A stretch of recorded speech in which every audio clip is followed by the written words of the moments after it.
선생님 일단 미니 강의 시작하고 이렇게 북토크 시작하는 걸로 하겠습니다. 네, 네, 여러분 반갑습니다. 이 줌은 그 표정하고 느낌만 전달되거든요. 그 이목구비는 전혀 지금, 예, 이 파악이 잘 안 되시죠? 예. 근데 되게 기운이 더 맑고 막, 좀 빛이 나는 것 같네요. 예. 그 되게 제가 그 세종에 가보질 않았는데도 뭔가 이렇게 마음이 연결된 것 Recording in 같은 progress. 그런 느낌을 받는 거는 그게 이제 우리가 공부를 하고 있기 때문이죠. 특히 이제 공부 중에 최고의 공부가 고전. 고전은 이제 서양 고전도 있고 동양 고전도 있는데 제가 뭐 다 본 건 아닌데 동양 고전이 그 서양 고전보다 조금 더 경지가 높은 것 같아요.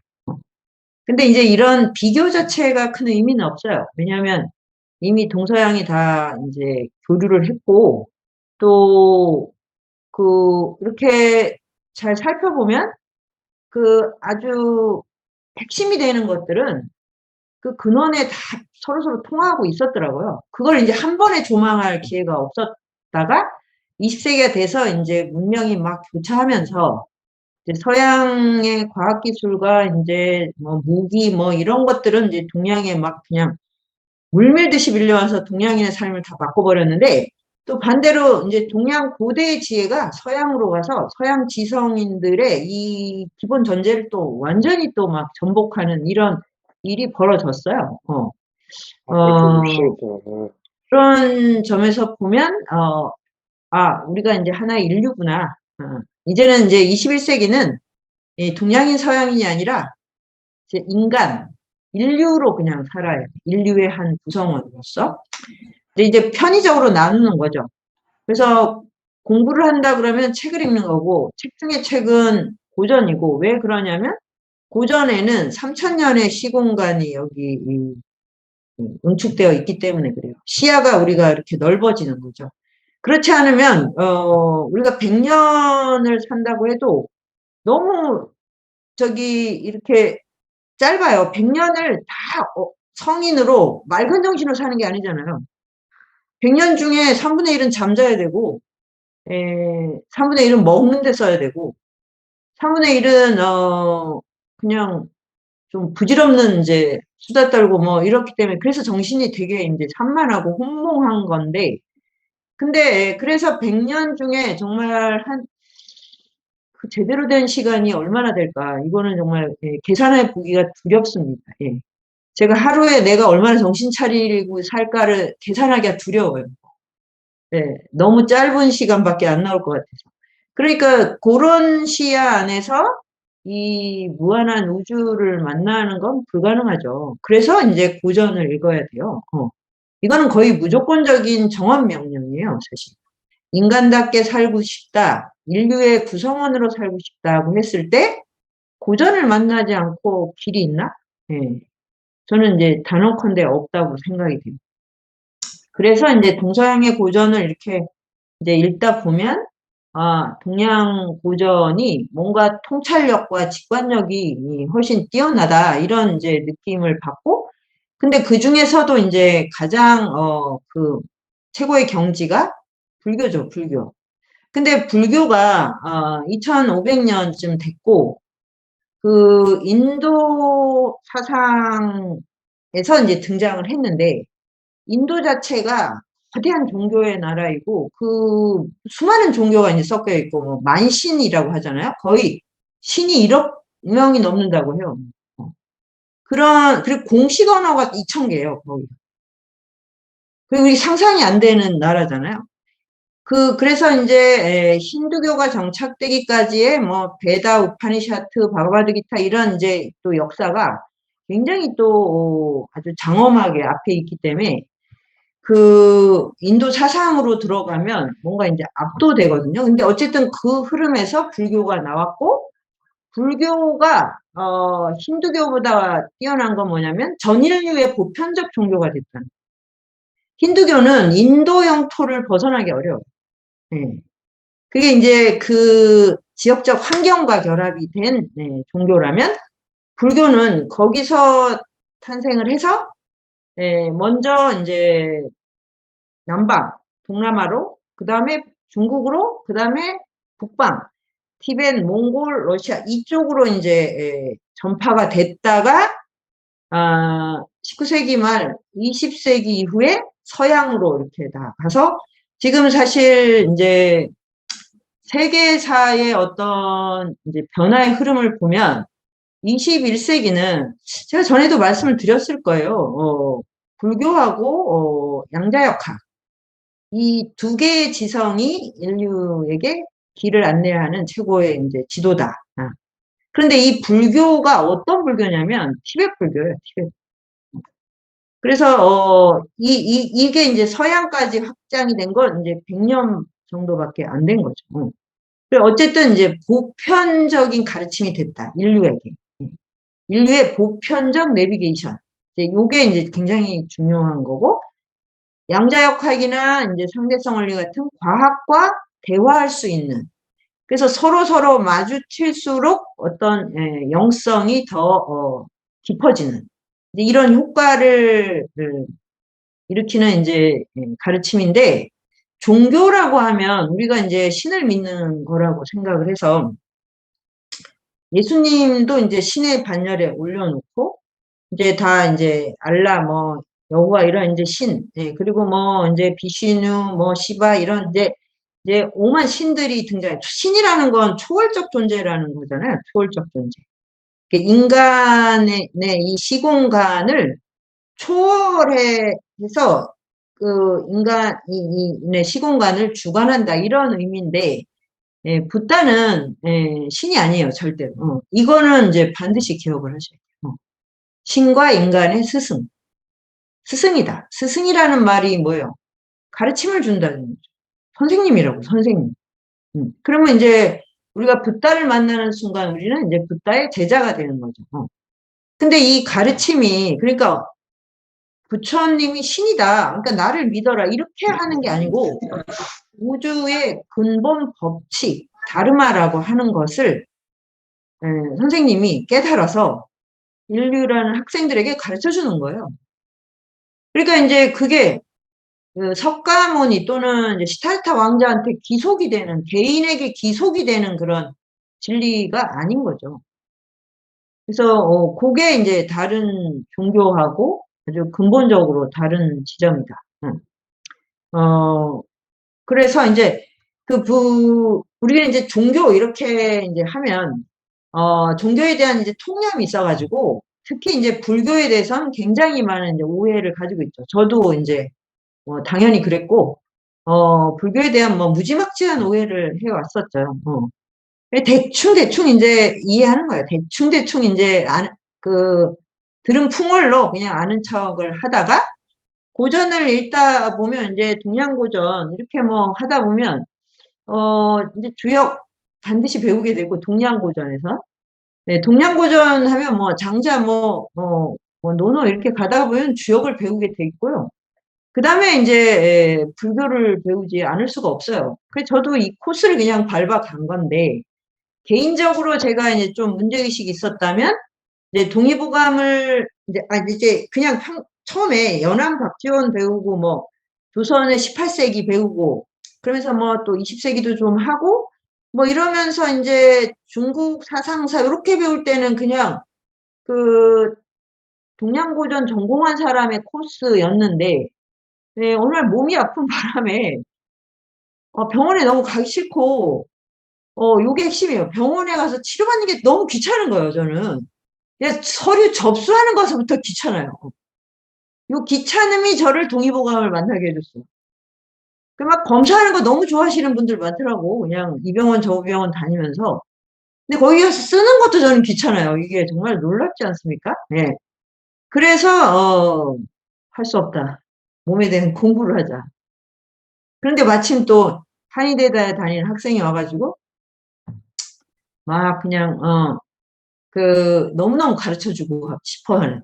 그러니까 이게 부처님도 그렇고 이 공통적인 건데 내가 자연의 법칙이나 인생의 진리를 알게 되면 일어나는 현상이 뭐냐면 기쁨과 전파에 대한 열정이에요.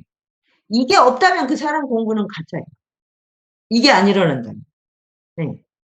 그러니까 아니 진리를 알았는데 어찌 기쁘지 않을 수 있겠어요. 이건 수학 문제 하나 풀어도 우리가 너무너무 기쁜데 기억이 안 나시죠? 미적분 풀어본 기억이. 네. 하여튼 기쁩니다. 굉장히 기뻐요. 속이 후련한 느낌이 있어요. 근데 그러면 어떻게 되냐? 당연히 전파하고 싶어. 이걸 누군가가 같이 알았으면 좋겠는 거예요. 기쁨을 나누는 최고의 과정이 이거죠.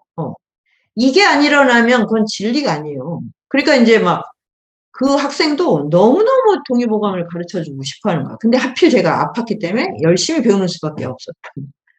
몸이 좀 나온 다음에는 대충 배웠더니 이 학생이 이제 실망하고 떠났어요. 너무 게을르다, 이 사람들. 그래서 이제 동의보감, 뭐, 이제, 사주명리학, 그래서 뭐, 나의 운명 사용 설명서, 뭐, 책도 내고 막, 그게 딱 이제 10년이 됐더라고요. 그, 동의보감에 대한 책하고, 운명 사용, 나의 운명 사용 설명서. 그래서 그, 나의 운명 사용 설명서는 다음 주인가 그 10주년 리커버판이 나와요. 표지를 바꾸고, 뭐, 뒤에 부록 바꾸고, 막 이런. 10년 동안 막 이렇게, 그 살아 있었다는 게 놀라운 일인 거죠. 하여튼 그게 딱 이제 몸이 아픈다는 그 사건 그리고 그때 이제 누군가 너무 가르쳐 주고 싶어하는 이제 청년이 왔다는 거. 요 사건이 이제 그걸 만들어 놓은 건데 그러니까 여러분도 몸을 아플 때 그 찬스를 잘 쓰세요. 우리가 뭐 엄마 찬스, 아빠 찬스만 하지 말고 내가 그 아픔 찬스. 그럴 때 굉장히 이제 삶을 유익하게 하는 어떤 사건들이 벌어집니다. 아무튼 이제 그렇게 하고 이제 주역 배우고 그러면 이제 남은 건 불교다 이런 것이 저절로 그 대지가 피하려고 했는데 보면 이제 망망대해 앞에 딱 서 있게 되나. 해안가에 와 있어요. 바다가 이만큼 있어. 자, 이거는 뭐 선택의 여지가 없는 거죠. 그래서 이제 5년 전부터 본격적으로 이제 불경을 이제 배우기 시작했고, 이제 배우면서 막상 이제 내가 그렇잖아요. 바다 앞에서 바다에 대한 오만 망상을 하잖아요. 우리가 이럴 거야, 저럴 거야, 거긴 뭐 어떨 거야, 뭐 하여튼 미추, 뭐 희노애락에 대한 온갖 망상을 하는데 막상 헤엄을 치면 그 망상이 다 깨지죠. 좋고 나쁘고를 떠나서 이건 내가 헤엄을 치는 그 바다의 실상이 드러나는 거예요. 그것처럼 남을 통해서 이렇게 전달받는 그러면서 이제 머릿속으로 이럴 거야라고 생각했던 거를 깨려면 그냥 자기야 그냥 그 풍덩 거기에 빠지면 돼요. 그래서 이제 저도 그걸 읽으면서 내가 진짜 무지막지했구나. 우리가 소위 불교 국가고 고려시대까지 불교 국가잖아요. 경주는 완전히 불국토고 그런데도 진짜 20세기고 100년 동안 이렇게 이제 서양 문물이 들어오고 이제 기독교 중심이 되고 이러는 순간 싹 그런 전통을 다 잊어버렸을 뿐 아니라 그냥 그 저기 뭐야 오해와 편견을 어마어마하게 갖게 된 거죠.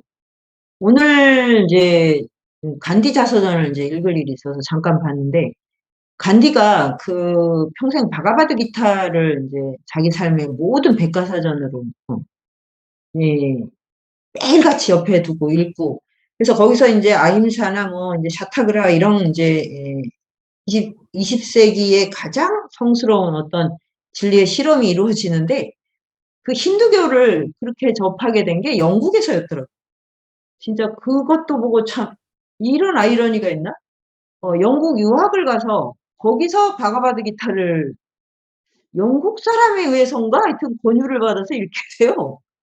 그래서 같이 그 산스크리트어로 읽자고 하는데 자기는 산스크리트도 잘 못하고 이게 정말 어이가 없는 일이란 거죠. 그러니까 그때 이제 유럽에서 지성인들이 동양의 이런 어떤 힌두교, 불교 뭐 이런 주역 같은 게 가서 굉장히 큰 자극을 줬던 거예요. 그리고 채식주의도 열풍을 일으켜서 거기 가서 채식주의, 본격적인 채식주의자가 돼요. 와, 이게 되게 놀라운 일인 거죠, 사실. 하여튼, 그런 것처럼 이제 우리도, 그런 이제 그 서구식 오리엔탈리즘, 그 인식에서 이제 우리의 전통 사상에 대한 굉장히 이제 무지막지한 그런 편견들을 갖고 이러고 이제 있는데, 이제 그 실상을 알려면 이제 직접 들어가서 이제 내가 눈으로 확인을 해야 된다. 이제 그 교훈을 이제 새삼 얻게 됐죠. 아무튼 이제 그거를 이제 공부하면서 그럼 이제 굉장히 뭐 망망대해니까 앞으로 뭐 평생 아니라 평생이 아니라 그 불교식으로 얘기하면 수억겁에 이제 이 헤엄을 쳐야 돼요. 수억겁의 도시와 깨달음이 있어야 이 윤회에서 벗어나기 때문에. 예. 그 여러분이나 나나 지금 수많은 생을 태어나는 거는 보장이 돼서 근데 사람으로 태어난다는 보장이 없습니다. 문제는 다음에 또 태어난다 그러면 다음에 또 만나 우리 또 그때까지 사랑해 막 이게 떠오르잖아요. 근데 문제는 인간으로 태어나야 되는데 이 윤회의 과정은 육도 윤회를 해서 이제 아수라고 수라 그러니까 신 여기는 좀 가능성이 없지 않나요? 여러분이나 나나 그렇게까지 선한 사람은 아니지 않습니까? 네. 우리가 봐도 견적이 좀 나오잖아요. 근데 그러면은 이 밑으로는 이제 악이 축생 지옥인데 뭐 지옥에 갈 만한 일을 안 했다 이럴 수는 좀 있을 것 같은데 악의와 축생은 이건 확률이 꽤 높습니다. 축생은 무지몽매해야 돼. 무지몽매한 맹한 상태로 오래 있으면 그렇고요. 현대인 악이 우리나라 사람들 저는 먹방 너무 하는 거 보고 저거는 악의로 가는 길인데 정말 저렇게까지 먹을까? 저렇게까지 먹고 싶을까? 네. 근데 하여튼 사람으로 태어나는 게 어렵고 사람으로 태어나도 공부를 할 수 있는 조건에서 태어날 수 있느냐? 그리고 스승을 만날 수 있는 조건에서 태어나느냐? 그러니까 사람으로 태어나고 너무 빈곤하거나 너무 몸이 괴로워서 공부를 할 수 없는 그런 악조건은 아니고 예, 그냥 그럭저럭 먹고 살고 그리고 이렇게 고전을 만날 수 있는 이 조건 지금 여러분과 내가 공유하는 이 조건이 정말 이 윤회계 안에서는 최고의 수준이에요. 근데 문제는 이런데도 깨달음이 없다. 그러면 이거는 축생이죠. 다시 거꾸로 가는 수밖에. 그래서 이게 최고의 찬스인데 또 그 리스크가 있어요. 리스크가. 여기서 정신줄 놓으면 안 된다. 그러니까 이제 기본적으로 힌두교와 그 불교는 윤회라고 하는 그 생의 흐름에 대한 그 해석위에서 이제 진리를 향한 어떤 이제 수행이 시작이 된다. 그거 윤회. 근데 그 소크라테스가 죽을 때 이제 막 죽음에 대해서 이제 그 친구하고 제자들한테 설명을 하거든요. 그래서 절대 슬퍼하지 마라. 그 죽음은 나에게 너무 지금, 행복한 일이다. 그걸 막 증명해줘요. 나중에 꼭 한번 보세요, 소크라테스. 크리톤하고 파이돈이라는 그 부분에 나오는데, 근데 거기도 기본적으로는 윤회예요. 죽음으로부터 다시 생이 돌아온다는 거. 그리고 이제, 요거를 결정하는 키는 뭐겠어요? 지혜조지. 정신의 선함, 그것이 지혜니까요. 그래서 되게 단순한데,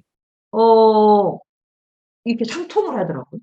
근데 그때 그 지중해에 있는 피타고라스나 이런 지중해 그 자연 철학자들도 그 윤회설을 거의 다, 신봉을 했었대요. 하여튼 이제 그래서 생과 사는 계속 순환을 한다. 그게 이제 불경에서 그리는 그런 식의 이제 윤회인지는 그런 거는 이제 더 이제 따져봐야 되지만 하여튼 자 그럴 때 그 사실이 왜 중요하냐면 그러면 우리의 삶은 다 과정 속에 있는 거예요. 과정. 그럼 어디를 향해 가는 건가? 어디를 향해? 그래서 그 생사에 대해서 내가 이제 죽음에 대해서 어떤 해석을 했을 때 내 생에 대한 그 생을 보는 시각과 관점도 바로 거기에 연결이 되죠. 연결. 그 윤회 프로세스가 계속이 된다. 그러면 궁극의 목적은 하나예요. 윤회를 벗어나는 거예요. 왜? 윤회는 내가 능동적으로 자율적으로 선택할 수 없는 생이 반복되는 거예요. 이게 이제 굉장히 이 윤회계가 슬픔에서 시작해서 슬픔으로 끝날 수밖에 없는 이유인 거죠. 그러니까 생명의 최고의 경지는 뭐예요? 자율성과 능동성이잖아요. 그래서 내가 자유자재로 생사를 넘나들 수 있다. 이거보다 더한 완성은 없겠죠. 그런데 그러면 윤회는 뭐냐? 내가 너무너무 그 깜깜하고 혼몽에 산 상태에서 생을 그냥 정신없이 보내다. 죽으면 더 정신을 잃고. 그래서 정신없이 또 태어난다. 그래서 우리는 전생을 하나도 기억을 못한다. 왜? 의식이 너무 흐리멍텅했기 때문에. 근데 맞는 것 같기도 해요. 근데 저는 전생은 고사하고 어제 뭐 했는지도 생각을 잘 안 나거든요, 사실. 그래서 정신 차리라고 막, 이런 얘기를 하면서, 제가 정신을 가장 많이 잃어버리는 경우가 종종 노출이 돼요.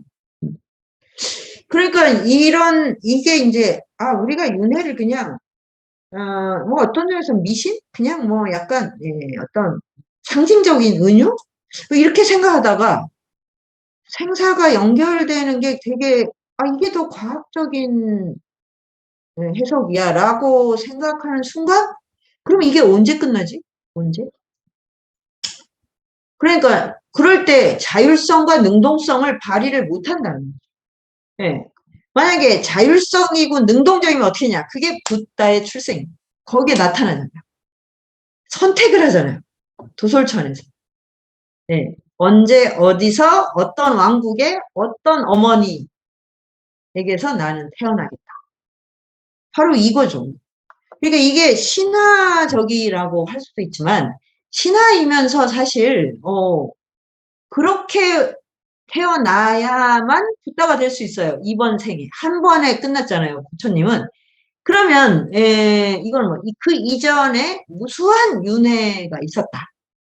그게 이제 부처의 본생담이에요.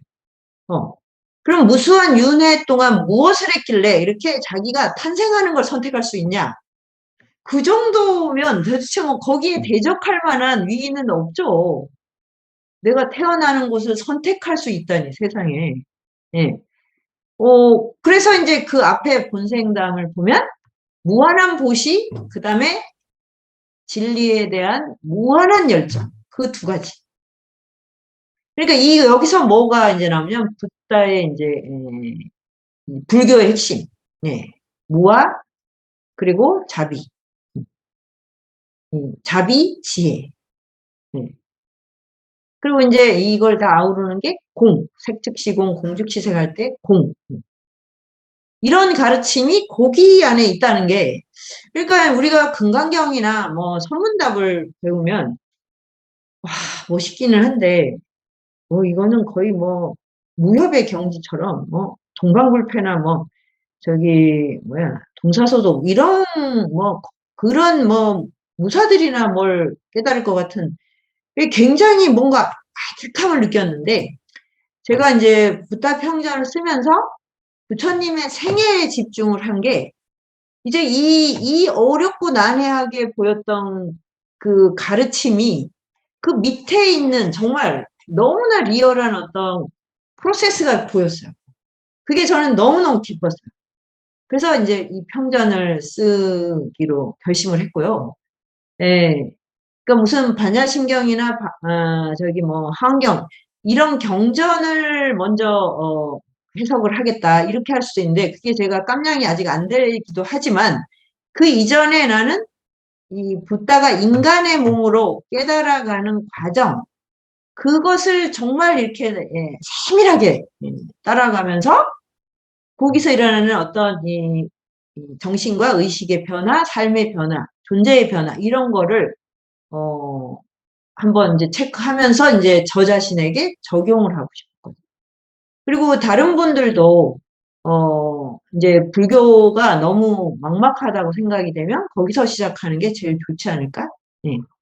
이제 그렇게 해서 들어가니까 이제 다 이해가 되는 거예요. 그전에는 이 많은 전생담이 너무 뻥이거나 이거는 뭐 이렇게 황당한 얘기를 왜 자꾸 하는 거야? 대체 막 이런 식의 거부감이 들잖아요. 근데 이해가 되대. 그런 사람이야, 이번 생에 2500년, 600년 전에 시타르타 왕자로 태어나고 옆구리에서 나오고 나오자마자 7걸음을 걷고 천상천하 유아독전을 말할 수 있는 거예요. 그러니까 이거는 요 팩트 자체가 사실이냐 이렇게 집중을 하면 그건 진짜 너무 어리석은 접근이고요. 이 신화 자체가 이 스토리 안에 담겨 있는 정말 중요한 원리. 그러니까 어떻게 깐난애기가 그럴 수 있냐? 그럴 수 있을 만큼 엄청난 잠재력을 갖고 태어난다.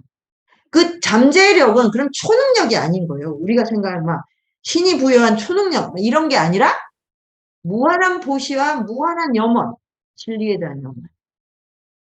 그거는 너무너무 이해되지 않아요. 그 우리에게도 있는 보편적이고. 우리는 안 한 거죠. 우리는 왜 붓다, 시타르타 왕자처럼 그렇게 태어나고 12살에 그렇게 막 벌레들의 아픔에도 공감을 하고 왜 이걸 못했나? 왜 못했어요? 그걸 염원한 적이 없으니까 못한 거죠. 얼마나 간단해요? 정말 염원했는데 안 되면 이거는 뭐야? 인간 차별이야. 이거는. 누군가 차별하는 거야. 라고 할 수 있는데 한 적이 없는데 뭘. 우린 지금 이 순간에도 간절히 염원할 것은 예, 이 생에서의 행복이라고 하는 거.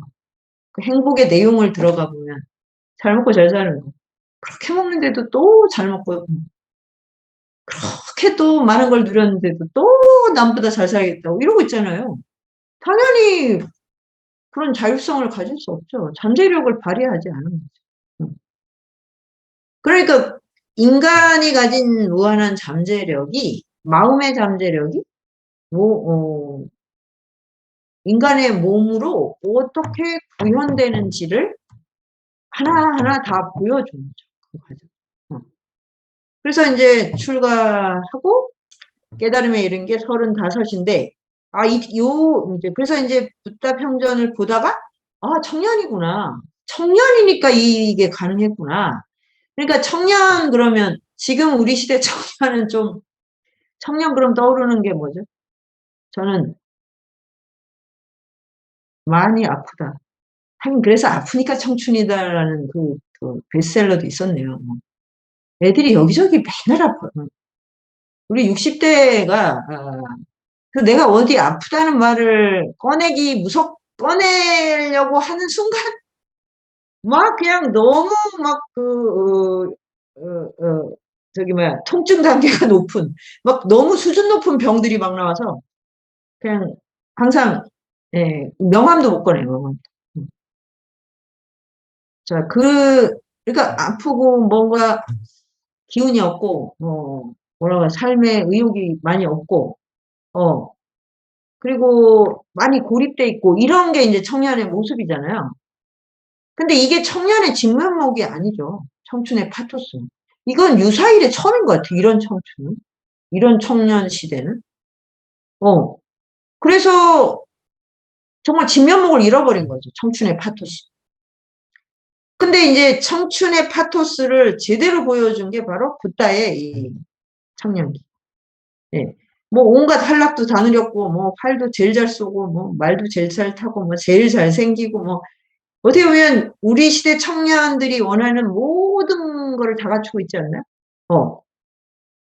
그러면은 그걸 갖고 싶어 하잖아. 그래, 그걸 가진 다음에 뭘 하지? 그 다음에는 뭘 위해 살아요? 그러면 가진 다음에 생각하겠다 그럴 거 아니야.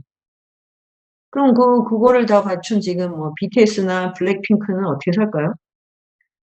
매일매일 너무나 고달플 것 같아요, 오늘은. BTS도 그래서 해체했잖아요. 결론, 고달프다. 매일 연습해야 되고, 매일 메이크업 해야 되고, 매일 춤춰야 되고, 그 다음에 매일 인터뷰하면서 이 선한 영향력. 그것도 얼마나 힘들어. 매일 선해야 되지, 선한 영향력 행사해야 돼. 그리고 저녁 때 되면 마사지 받아야 되고, 공연하고 나면 얼마나 피곤해, 이거. 그게 어떻게 인간의 목표일 수 있겠어요. 부처님도 거기까지 다 통과를 한 거예요. 환락을 누리다 너무 지친다, 진짜. 예. 뭐, 기본적으로 거기는 시녀가 10,000명, 20,000명이에요. 10,000명, 20,000명하고 어떻게 노는지 정말 상상도 안 되는데, 예. 지칠 것 같아, 진짜. 완전히. 떡실신 되는 거죠. 근데 밤새 그렇게 파티를 하고 난 다음에 미녀들의 모습. 한마디로 얘기하면 뭐예요? 극혐. 추하다. 추의 극혐. 추의, 예, 최고의 경지. 예. 그거밖에 더 있어요? 그러니까 즐거움이 크면 그것은 바로 괴로움으로 바뀌는. 예. 그러니까 어떤 것도 머물러 있지 않고 바로 반대로 바뀌어. 그래서 또 즐거움을 추구하는데 또 짧아. 그럼 더 높여야 돼? 그러고 나면 어느 날 쓰러지는. 에너지가 배터리 방전이 되는 거죠. 그래서 이거를 벗어날 수 있는 행복의 길이라는 게 있나? 이런 생각이 들 것 같아요. 그런 점에서 나는 우리 시대 청년들이 이 붓다의 이 시타르타 왕자의 이 청춘과 정말 만날 수 있는 절호의 찬스라고 생각해요. 왜냐면 지쳐버린 거예요. 인류 역사상 가장 어떻게 보면 그 10대, 20대를 가장 높은 쾌락을 누리는 세대라고 해야 되나? 이 감각적으로. 감각적으로. 뭐 힘들고 어쩌니 감각적으로는 극대화돼 있죠. 지금 어느 시대도 그런 시대가 없었어요. 그래서 그 루이 뭐 18세 뭐 프랑스의 그 절대군주보다도 더 높은 쾌락을 누렸고 조선시대 왕들에 비하면 뭐 그거는 뭐 압도적이죠. 지금. 조선시대 왕은 뭐 상상도 할 수 없는 그런 것들을 누리고 있는데 지쳤죠. 생애 에너지가 다 고갈이 돼가지고. 그럼 이제 그때 붓다는 출가를 하는 거죠. 그 이제 노병사를 보고 나도 늙으면 저렇게 되고 병들면 저렇게 되고 죽으면 저렇게 한산이 해체되는구나를 봤어요. 근데 그 전에 이미 환락에 이미 지쳐버린. 그래서 출가를 하고 그 6년 동안의 고행을 했는데 굉장히 긴 시간이에요, 사실은. 여러분이 6년 동안 고행이 아니라 그냥 고전 읽기만 한다고 생각해도 지금 숨이 턱 막히죠. 6년 동안 동서양 철학책을 다 마스터한다. 그럼 벌써부터 지금 여기 어깨가 막 무거울걸요? 1년은커녕 한 6개월 가면 벌써 앞이 캄캄해가지고 이 길은 아닌가 봐. 이렇게 하겠죠. 근데 그러니까 6년은 정말 긴 시간이에요, 우리가. 그래서 그 시간을 그 가장 혹독한 그 고행을 했거든요. 그거는 청년이기 때문에 가능하죠. 50대에 출가하셔서 봐. 그거 어떻게 되겠어요? 6개월도 못 하셔서 이미 예, 다음 생을 기약하자 이렇게 됐겠죠. 이게 굉장히 중요한 거예요. 그러니까 청춘의 파토스는 활락에 대한 욕망도 강렬하지만 진리에 대한 열정도 어마어마하고, 그 다음에, 그 고통 속으로 직진을 해서 그거를 견뎌낼 수 있는 힘이 있다는 거죠. 그리고 이제 그걸 딱 멈췄을 때 막 놀라운 회복력. 그거는 그냥 붙다니까 뭐 그러려니 이렇게 하시면 안 돼요. 청춘이니까 가능한 거예요. 부처님도 그 80세 열반에 들 때는 정말 낡은 가죽 그 뭐야 가죽의 수레가 간신히 이렇게 굴러가는 것처럼 정말 그 온몸에 이제 이 몸이 이렇게 해체되는 걸 느끼시거든요. 그러니까 이 나이가 얼마나 중요한가. 그리고 이제 저는 느낀 게, 그때 깨달았다는 건 청춘의 사유잖아요. 청춘의 사상이에요. 그게 굉장히 중요해요. 그래서 이 사상은 늙지 않겠구나. 근데 역시 이제 그게 맞았던 게, 이제 그 깨닫고 너무 기뻐서 거의 49일을 그 막 기쁨을 막 이렇게, 막 예습 복습하면서 막, 앞으로 갔다 뒤로 갔다 하면서 막 기쁨을 막 누리잖아요. 그리고 이제 그 49일 지나니까 끝났어. 그 다음에는 이제 뭐냐면, 그 다음에 뭘 하셨어요? 저는 그 대목이 진짜, 불교의 리얼리즘인데, 배변을 하셨다. 똥을 누신다니. 그렇구나. 49일 동안 똥을 안 누셨구나. 세상에. 와, 그러면 그 변비 치질인데, 이거. 와, 그러니까 몸이 가벼워졌다는 게 그런 거죠. 그리고 정말 가장 그 청춘의 에너지가 정말 빛나게 쓰이는 그 대목이죠. 그리고 나서 이제 45년을 설법을 하거든요. 근데 45년에서 3개월 전, 3개월 전에 하고 2년 전부터 해서 요게 이제 대반열반경이라고 그 이제 열반에 이르는 과정이 나와요. 그럼 요거는 이제 딱 이때 80세가 되셨구나. 연대기가 되잖아요. 나머지는 연대기적 배열이 없어요. 그게 아주 저는 이제 이게 약간 지적으로 너무 이런 장면이 막 소름 끼치는데, 다 경전을 보면 긴 경, 중간 경, 짧은 경 이렇게 경전의 그 경의 설법의 길이로 나눠놨거든요. 초기 경전이. 뒷가니까야, 맞지마니까야, 구탁하니까 이렇게. 그러니까 이거는 뭐냐면 연대기적 배열을 안 했죠. 이게 되게 놀랍잖아요. 45년인데 어떤 사상가도 우리는 10년 단위로는 다 잘라봐야 돼요. 그래야 이 사람이 왜 생각이 이렇게 바뀌고 이렇게 바뀌었는지를 알게 되죠. 오. 그러니까 이거는 뭐냐면 45년 동안 한결같다. 왜? 구경의 경지에 도달했기 때문에 새롭게 업그레이드 하실 게 없어요. 다만 뭐만 바뀌는 거야? 중생의 근기에 따라서 말하는 방식. 이 방편이라고 하는 것만 바뀌죠. 그러니까 연대기로 배열할 필요가 없지. 그래서 이제 제가 깨닫고 처음 승단을 만들 때, 그때 이제 수타니파타 이런 거, 요게 그래서 너무 소중한 거야.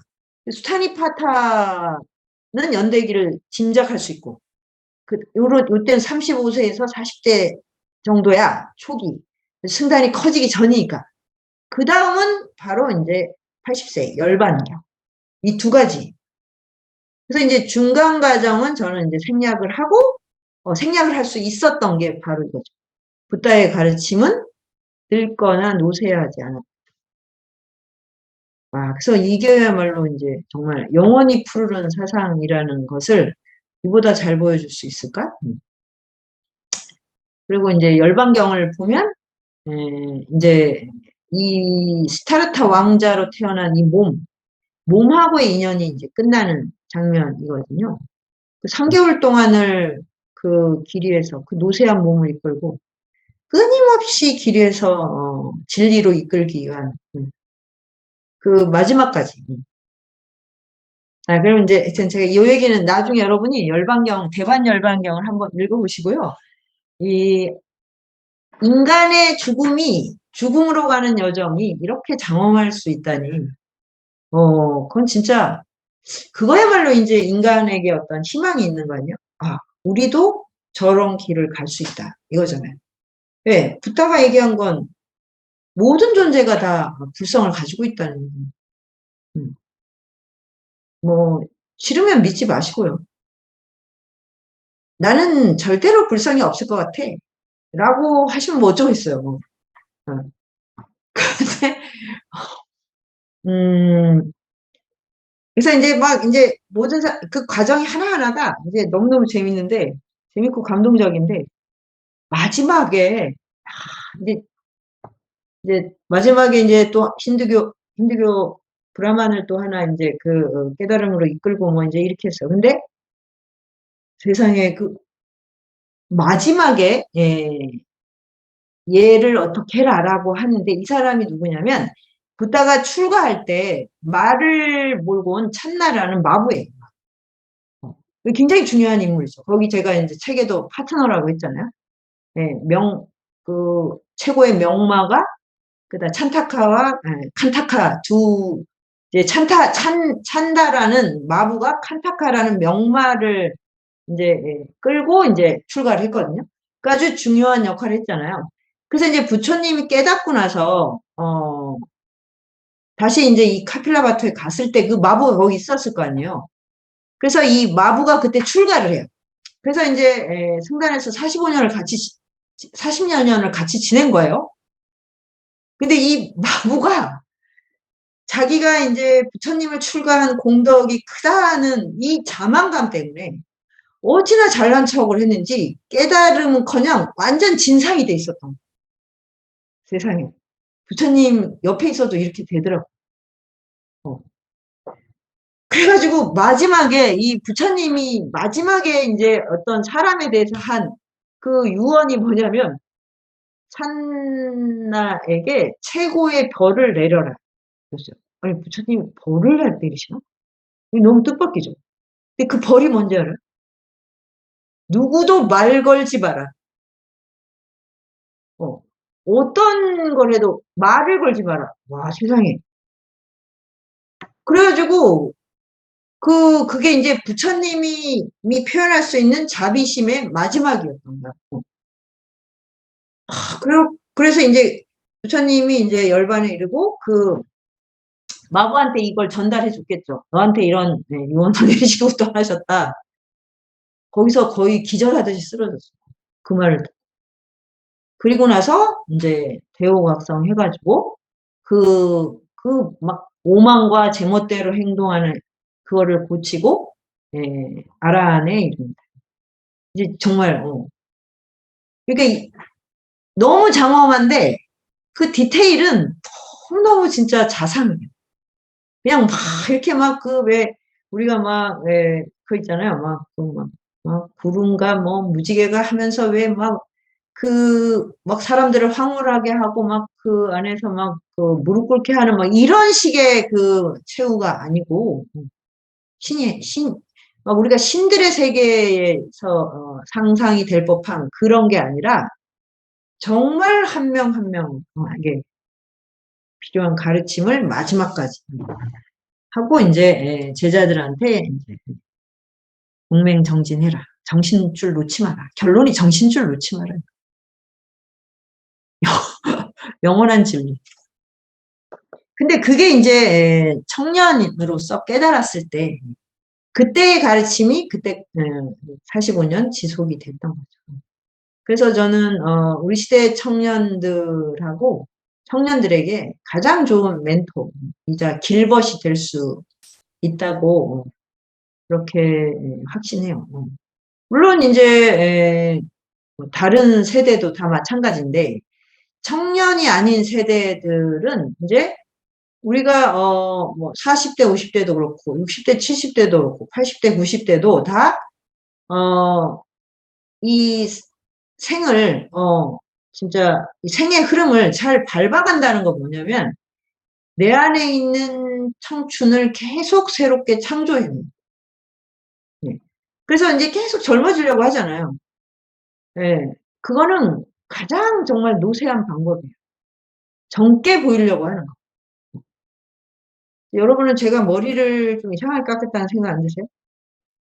머리가 이상하다. 네? 제가 이게 저기 코로나 때문에 이제 미장원을 못 가서 이렇게 막 그냥 자르던 습관이 돼갖고 길었을 때 잘랐는데 이번에는 삐져나왔길래 이렇게 자르다가 거기 자르면 딴 데가 또 삐져나와서 또 자르고 또 자르다 보니까 이렇게 됐어요. 그래서 이제 이거는 뭐 어떻게 수습이 안 되는구나. 이제 가서 또 이제 경악을 금치 못할 이 친구들에게 뭐라고 또 위로를 해줘야 되나 이러고 갔는데 세상에 아무도 몰라요. 자른 걸. 진짜. 그러니까 제 외모에 대해서 어떤 기대도 안 하는 거예요. 와, 진짜 정말 그 사실에 제가 놀라지 않았습니까? 그러니까 여러분 이걸 잊지 마세요. 남들은 내 외모에 관심이 없어요. 근데 왜 젊게 보이려고 몸을 괴롭혀요? 그게 가장 늙은 거예요, 사실. 젊게 보이려고 하는. 자기의 생을 부정하는 거잖아요. 자기가 살아온 시간을. 그게 아니라 40대는 40대대로, 60대는 60대대로 자기 안에 청춘을 계속 되살아나게 하는 길. 그게 뭐냐면 자기의 자아를 자아라는 감옥에서 계속 벗어나는. 그게 이제 공감의 확장이고 그게 이제 보시와 자비의 영역이에요. 파동이에요, 파동. 그렇게 해야지 몸이 순환이 되잖아요. 내가 가장 이로움이 돼요. 그리고 이 생각의 길을 새롭게 하는 거. 그러면 뭐요? 생각의 새로운 길을 계속 여는 거. 이게 내가 내 정신을 청춘으로 만드는 거 아니겠어요? 그러니까 내가 나이가 들면서 내 거를 계속 집착을 하면 그러면서 늙어 보일까 봐 걱정을 한다는 건 이게 얼마나 어리석은 일입니까? 늘 불안할 거 아니에요. 남들이 나를 볼 때만. 뭐 그냥 뭐 여기 주름살 하나만 있어도 막 그냥 그러고 다녀야 되니까 불안할 거 아닙니까? 그리고 돈이 많이 들고 그러니까 돈을 더 벌어야 되고 그러면 친구들한테 밥 한 끼 못 사주고 그런 삶을 지금 현대인들이 밟아가고 있어요. 내가 자아가 쪼그라들어서 그 감옥에서 못 벗어납니다. 그러면은 이 정신에 새로운 게 뭐가 나오겠어요? 남들이 젊어 보인다는 거를 그냥 주입하고 있는 건데. 뇌 구조도 쪼그라들겠죠. 그리고 결정적으로 그렇게 하면 친구가 없어져요. 그래서 이제 붙다가 그 마지막에 한 설법에 나오잖아요.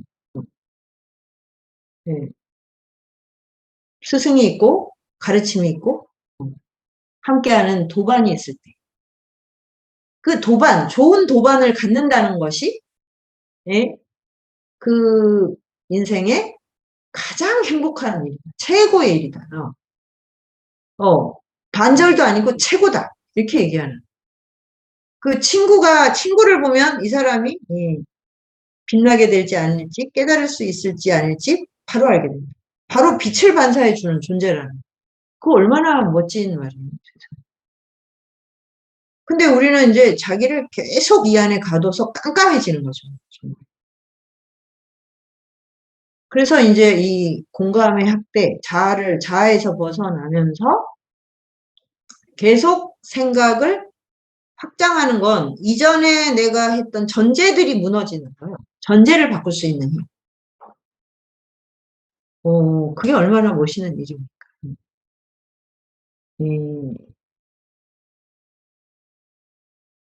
그 간디가 한 말 중에 그런 말이 있더라고. 자기는 초지일간 똑같은 말을 하지는 못한다. 나한테 그런 걸 기대하지 마라.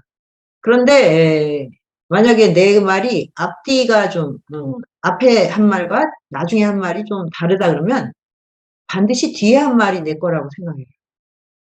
네. 자기는 계속 새로운 사유를 해서 실험하고 나가고 있다는. 되게 멋있지 않나요? 이런 게 우리가 노년을 넘어가고 궁극적으로는 노병사를 넘어서 처음에 얘기한 이제 윤회의 굴레로부터 벗어나는 그런 자율성과 능동성. 이거야말로 이제 대자유가 아닌가. 하여튼 뭐, 해설수설했는데 정말 너무 긴 강의를 했기 때문에 미니 강의를 두세 개 한 것 같네요. 이상으로 마치겠습니다. 네이버 검색창에 인문공간 세종을 검색하세요.